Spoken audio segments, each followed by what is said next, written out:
a castle in Normandy, deep in the 1030s. A boy no older than 8 is shaken awake in the dark by a steward's hand over his mouth. Somewhere below, on the stone stairs, there are voices that do not belong to friends. He is not told why. He is only told to move quickly and to say nothing about where he sleeps from one night to the next. Nights like this one will happen again, by every account that survives of his childhood. The boy who will one day be called William the Conqueror will learn the lesson that outlives every crown he eventually wins. That in Normandy, a duke's son with no legitimate claim behind him is not born powerful. He is born a target. He will have to become dangerous himself and quickly, or he will not live to see 20. Welcome to Portraits of the Past, where we explore the lives of those whose legacies continue to echo through time. His name was William, Duke of Normandy, called William the Bastard by his enemies while he lived, and William the Conqueror by everyone after. He would become the last man to successfully invade England, deliver the fatal blow to nearly 6 centuries of Anglo-Saxon rule in a single afternoon, and rebuild an entire kingdom in his own image, at a cost the conquered would remember for generations. In the early 11th century, Normandy was still in living memory, a Viking settlement. The region took its name from the Northmen, Scandinavian raiders granted land along the Seine by a Frankish king a century earlier in exchange for peace and nominal loyalty. Their descendants had converted to Christianity, adopted the French language, and built a warrior aristocracy that answered, at least in theory, to the King of France. In practice, Norman dukes ruled as near sovereigns, and Norman nobles fought each other with a regularity that made succession, in any generation, an exceptionally dangerous business. Across the Channel, England was ruled by Edward, later called the Confessor, a pious, politically weak king with no son, surrounded by a handful of enormously powerful Anglo-Saxon earls, the Godwinsons chief among them. Scandinavia had not forgotten its own claims on the English throne either. A Danish dynasty had ruled England within living memory, and Norwegian kings still eyed it hungrily. 2 duchies of Viking descent, 1 throne without an heir, and a continent of ambitious men watching to see who would move first. This was the world William was born into, and it would shape nearly every decision he made. William was born around 1028 in Falaise, the son of Robert, Duke of Normandy, and a woman named Herleva, whose father worked in the town. Later tradition says, as a tanner, though the sources are too thin to say more than that, she was not of noble birth. Robert and Herleva never married. That single fact would follow William his entire life. In a society where legitimacy determined inheritance, he was, from birth, a duke's son with no unassailable right to anything. Robert named him heir anyway, and in 1035, preparing to leave on pilgrimage to Jerusalem, secured oaths of loyalty to his young son from the Norman nobility before he departed. Robert died on the return journey. William was somewhere around 7 or 8 years old, and he was now, on paper, Duke of Normandy. On paper is doing a great deal of work in that sentence. The years that followed are remembered, even by chroniclers writing decades later for a Norman audience, with every reason to flatter William, as a period of near-total chaos. Norman nobles who had sworn loyalty to a distant infant treated the oath as a formality rather than a constraint. Several of the guardians and stewards appointed to protect the young duke were murdered in the space of a few years, killed in his own household, in some cases while he was reportedly nearby. William's mother had by then married another Norman nobleman and largely stepped back from his protection. It fell instead to a rotating cast of relatives, tutors, and the Duke of Normandy's nominal overlord, King Henry I of France, to keep him alive at all. Later tradition holds that William was moved between hiding places as a child to avoid assassination. The precise details are impossible to verify at this distance, but the broader picture that his minority was extraordinarily violent, even by the standards of 11th century Normandy, is not seriously disputed. He survived it. That, more than any single achievement of his adult reign, may be the most improbable fact of William's entire life. By his late teens, William had begun to rule in fact as well as name, and Norman nobles who resented an illegitimate duke's authority rose against him. The rebellion came to a head in 1047 at the Battle of Val-les-Dunes, where William, still in his late teens and fighting alongside King Henry I of France, who had not yet turned against him, defeated a coalition of rebel barons in open battle. It was the first time William had won, decisively and publicly, and it changed how Normandy saw him. He followed the victory with years of methodical consolidation, crushing further revolts, besieging the castles of nobles who defied him, and gradually replacing an unstable patchwork of semi-independent lords with men whose loyalty he had personally tested and could personally trust.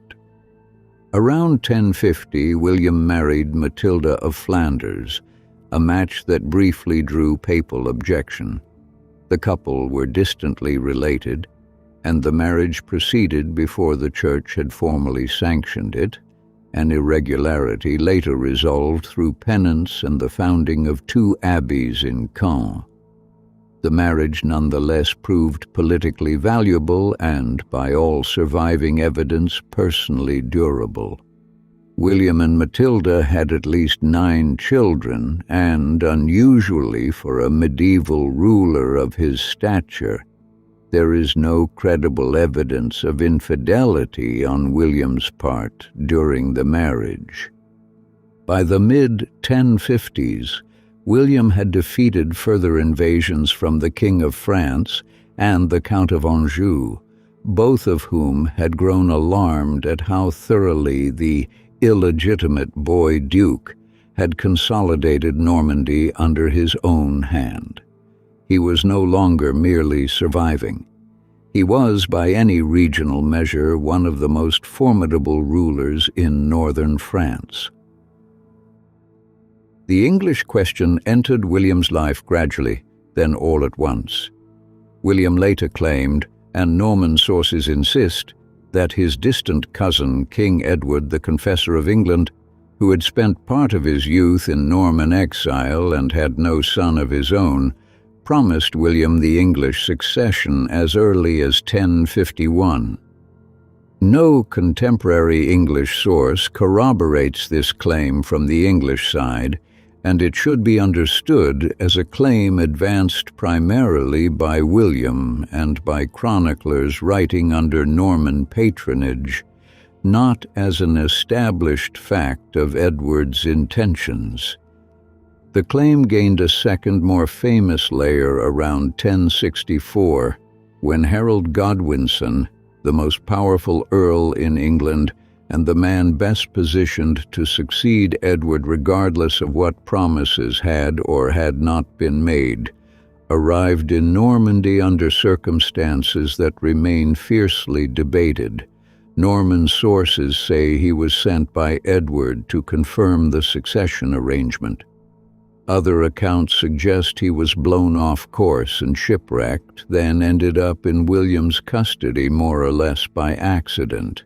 What Norman sources agree on, and what the Bayeux Tapestry later depicted in vivid detail, is that Harold swore an oath, reportedly over sacred relics, to support William's claim to the English throne.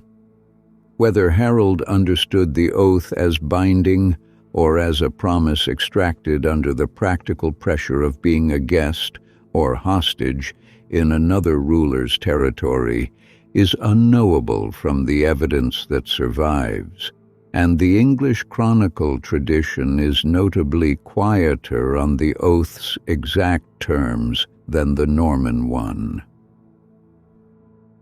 Edward the Confessor died in January of 1066, and the English royal council immediately elected Harold Godwinson king, a decision consistent with English custom, which favored capable adult claimants with the backing of the nobility over distant, disputed promises.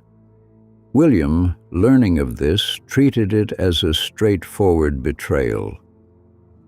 He spent the following months assembling an invasion fleet on the Norman coast, securing papal blessing for the enterprise by framing it, in part, as a matter of a broken sacred oath, and waiting, for weeks, through an unfavorable summer of northern winds, for conditions that would let him cross the channel. While William waited, Harold faced a second threat entirely. King Harold Hardrada of Norway invaded northern England with his own claim to the throne, in alliance with Harold's estranged brother Tostig. Harold marched north, defeated the Norwegian force decisively at the Battle of Stamford Bridge in late September, and had barely finished celebrating the victory when the wind that had trapped William's fleet for weeks finally changed. William landed at Pevensey on England's south coast within days of Stamford Bridge, and Harold's exhausted army had to turn around and march the length of England again to meet him. The two forces met near Hastings on the 14th of October, 1066. Harold's army, fighting largely on foot behind a shield wall on raised ground, held William's combined force of infantry, archers, and cavalry to a standstill for most of the day, a brutally close contest, not the foregone conclusion later legend sometimes makes it. Norman accounts describe a pivotal moment when portions of William's force feigned retreat, drawing sections of the English shield wall out of formation in pursuit, a maneuver that, whether by design or improvisation, fatally weakened Harold's line. By evening, Harold was dead, along with two of his brothers, and what remained of the English army broke and scattered. The precise manner of Harold's death, famously depicted on the Bayeux Tapestry as an arrow to the eye, is one of the most contested details of the entire battle, discussed further shortly.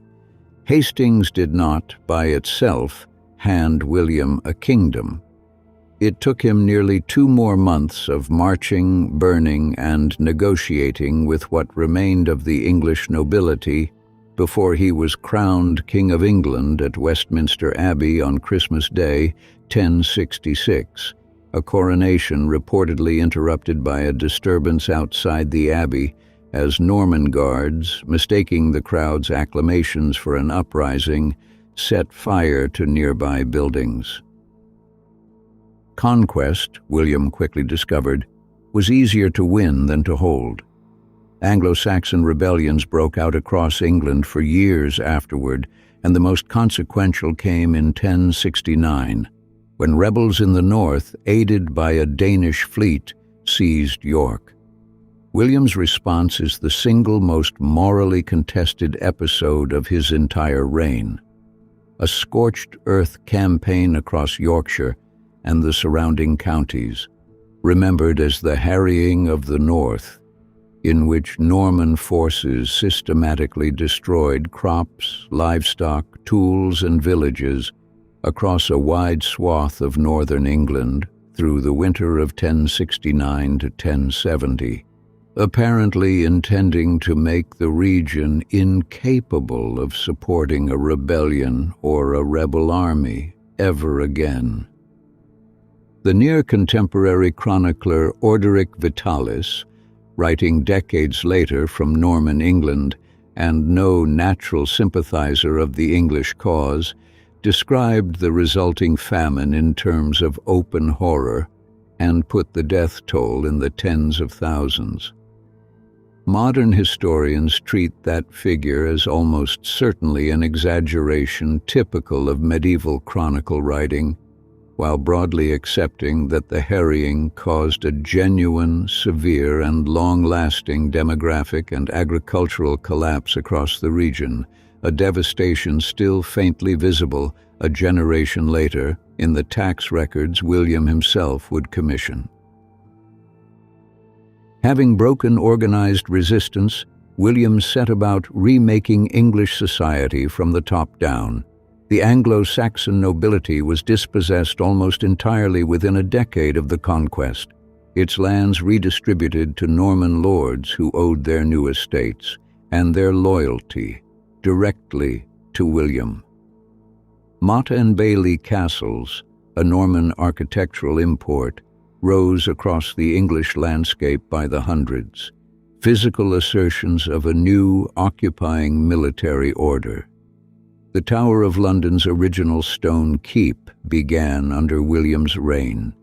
The English language survived among the common people, but the language of law, court, and aristocracy became Norman French for centuries to come, a linguistic fault line still detectable in English vocabulary today in the split between homegrown words for livestock and French-derived words for the meat served at a lord's table.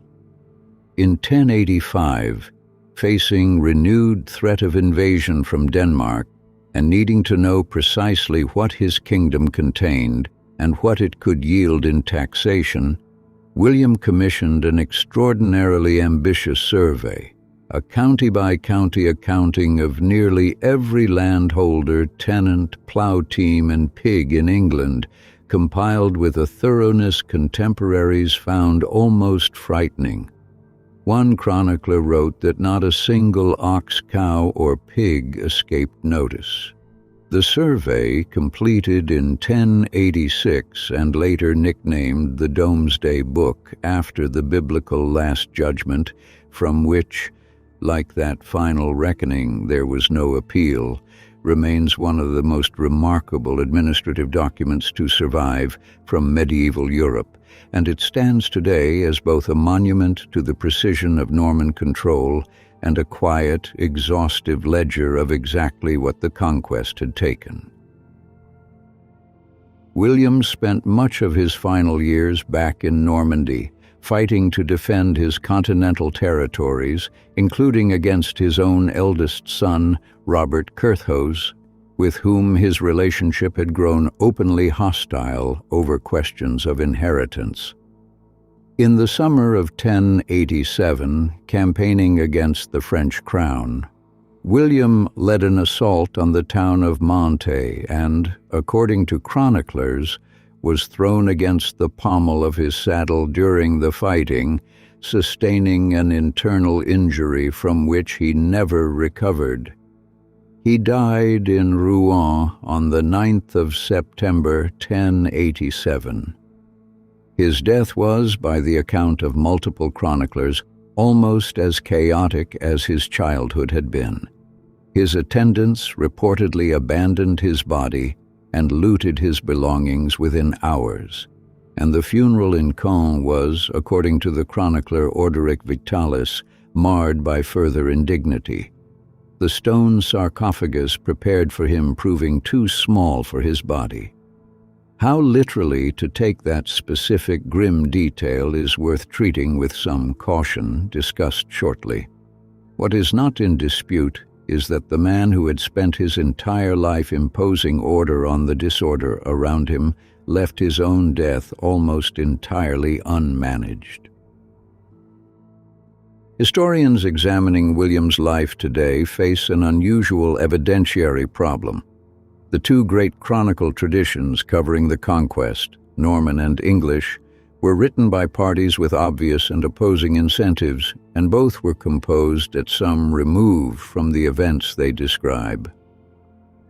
William of Poitiers, William's own chaplain, wrote an account so favorable to the Duke that later historians have described it as closer to eulogy than history. The Bayeux Tapestry, likely commissioned by William's own half-brother, tells the Norman version of events in vivid, propagandistic detail. The Anglo-Saxon chronicle, by contrast, offers a terser, more hostile English perspective written by a conquered people with little reason to flatter their new king. Harold's alleged oath of 1064 sits precisely at this fault line. It is central to every Norman justification for the invasion, and it appears nowhere in contemporaneous English writing in the specific binding form Norman sources describe, which is not proof it never happened, but is reason enough that responsible historians treat it as a claim advanced by the winning side, rather than a settled fact. The manner of Harold's death carries a similar uncertainty. The arrow to the eye image, iconic today largely because of the Bayeux Tapestry, actually rests on a single damaged section of that same tapestry, restored and possibly altered during 18th and 19th century conservation work. Some historians argue the tapestry originally depicted a different figure entirely as the arrow's target, with Harold shown, in a separate figure nearby, cut down by a mounted knight's sword instead. Both traditions may in fact be partly true. Medieval battle accounts are not always internally consistent, and it is entirely possible Harold was struck by an arrow and later killed in close combat as the English line collapsed. What can be said with confidence is that the single, clean, cinematic image most popular accounts repeat is less certain than it appears. The death toll of the harrying of the North deserves the same caution already noted. Orderic Vitalis' figures were written by a monk working from second-hand report, decades after the fact, in a genre inclined toward dramatic moral instruction rather than demographic precision. And the story of William's body bursting its coffin at Caen, however frequently repeated, comes from a single chronicler writing after William's death, in an account with a clear didactic purpose, illustrating, for a medieval audience, the ultimate humiliation awaiting even the mightiest of kings. It may well contain a kernel of embarrassing truth. It should not, however, be repeated as verified fact in the same register as, say, the date of William's coronation. William the Conqueror spent his entire life turning the disadvantage of his birth into the discipline of his rule, surviving a minority almost no one expected him to survive, then imposing on an entire kingdom the same absolute control he had first learned to seize over his own fractured duchy. The England he built, with its new aristocracy, its new language of law, and its unprecedented appetite for written record, would outlast him by centuries. But the Domesday Book that stands as his great administrative triumph is also, read carefully, a ledger of dispossession, an exhaustive account of what had been taken from one people and given to another. What do we owe a legacy built with such extraordinary competence? on a foundation so many of its subjects experienced as catastrophe.